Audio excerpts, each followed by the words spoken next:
I'm doing great, man. How you doing today? Doing well. We have looked forward to talking to you.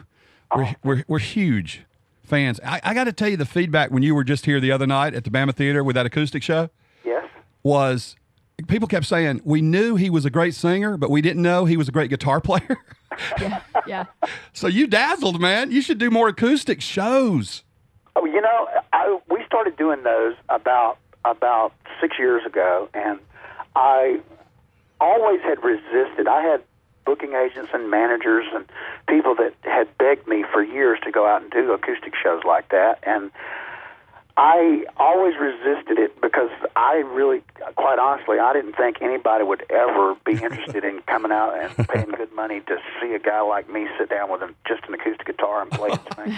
We loved it, man. And the acoustics at the Bama Theatre, were so perfect for it. The way the stage was lit, so intimate and personal. I mean, that's what I like about it. You kind of control the size of the crowd. Although you packed the place out, it was at capacity. Oh, man, it's always fun.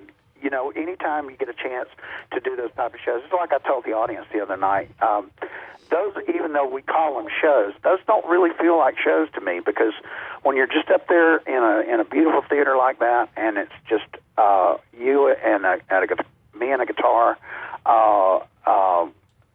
that feels much more relaxed. It's like being in my living room, And we always have a great time with it, man. It felt that way, and we love the stories you told as well. Okay, we're going to get back to music, but let's talk about what everybody's talking about this morning, and that's the Super Bowl. I know you being from Marietta, and, we're big Julio Jones fans here in Tuscaloosa because the Falcons are so close.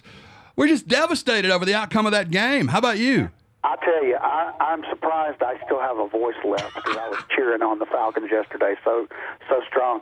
And even though we didn't win in the end, the fact is that was some great football, wasn't it? It was. Yeah, I mean, it was looking like a blowout, and then it got too good. Did I read on Twitter, were you hosting or were you attending a Super Bowl party? I host one at my house every year. My wife and I, we have a little Super Bowl party at our home in Georgia, and we invite family and friends and people like that. So we had about 30 people over yesterday, and it got loud, didn't it? Oh, it got really loud. Sure. Do you dislike Tom Brady as much as we do? I mean, honestly, Travis, tell the truth, man. I have to tell you, I met Tom for the first time about 15, 16 years ago at the Kentucky Derby, and my wife and I, we go to the Kentucky Derby every year, right. And he's been up there every year that we've been, and got to know Tom, and personally, he's one of the nicest people I've ever met in my life. Yeah. Great guy, good friend.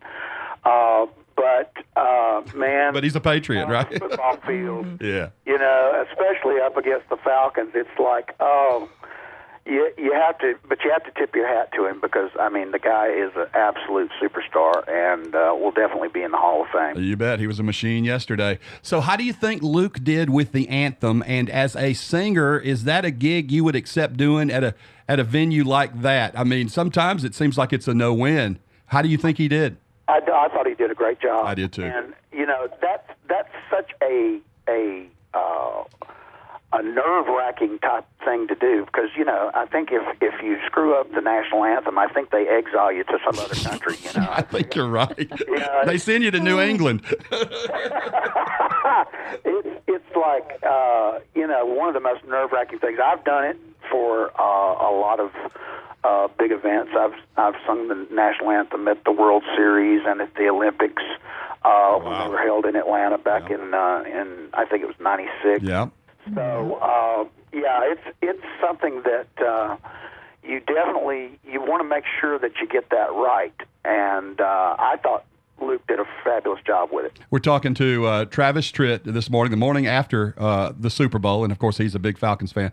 So I'm not a big Gaga fan, and I was prepared not to like Halftime, but I thought she did a good job not getting political. The fact that she was a couple of patriotic songs. I mean, God, she did a shout out to her mama and daddy, so that was all American, and I was pleased with Halftime. Were you? Yeah, that's good stuff.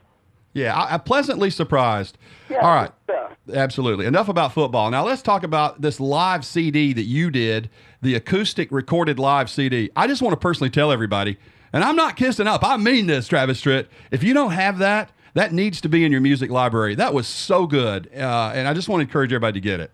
Thank you so much, man. It was a wonderful thing to put together, and just when we first started doing those shows, just the whole concept. It took a little bit of thought and a little bit of kind of extra effort, because there's some songs that I've recorded and that I've had hits on over the years that just don't lend themselves well to being done solo acoustic. Right. And so you have to, when you drop those songs out, you have to put something in its place. And that was I think if there was any kind of challenge involved in putting those shows together, that would have been it.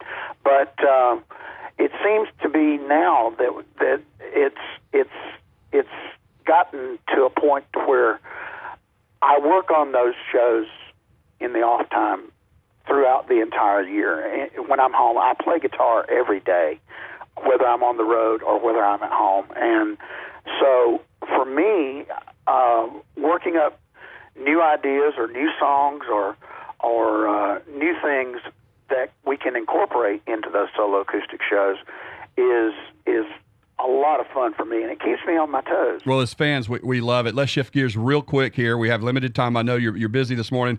I want to know what it's like having kids, 18, 17, teenagers in the house. Is anybody ever prepared for that? No, I don't think so, man. I tell you, they keep me young.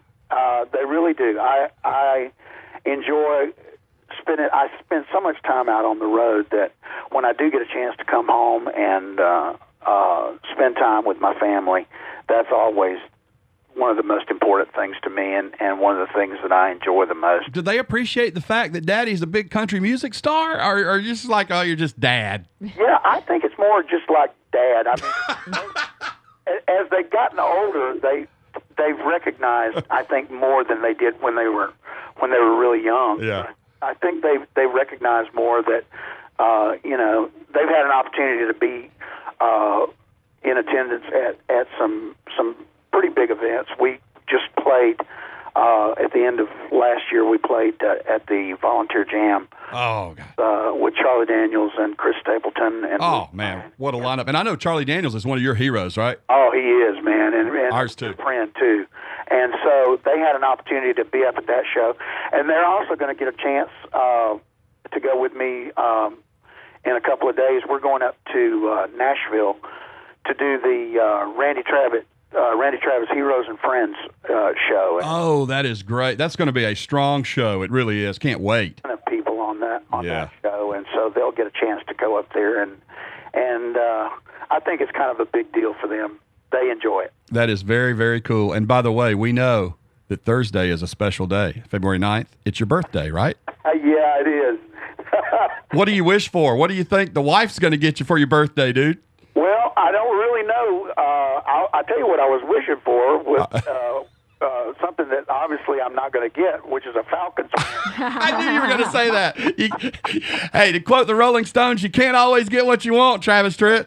That's exactly right, man. So we'll just have a great time. That we'll go up and do the Randy Travis tribute on the night before, and then we'll be back home. I'll get a chance to spend time with my family all during my birthday, and good job. And then that'll be a great time for me. Last quick question: were you really stranded on the interstate between Tuscaloosa and Birmingham when we had that last snow and ice storm? We heard that you were. Dude, I'm gonna tell you what. I realized that Alabama is a lot like Georgia. Uh-huh. We only have one snowplow. Right. And it's on display at the High Museum. Nobody knows where. Well, next time that happens, you call me. I'll bring you some Archibald's barbecue. Oh, perfect, man. I could have used that a few weeks ago. Trust me. Come see us in Tuscaloosa. Love you, Travis Tritt. Thank you so much. Love you guys. He's a good guy.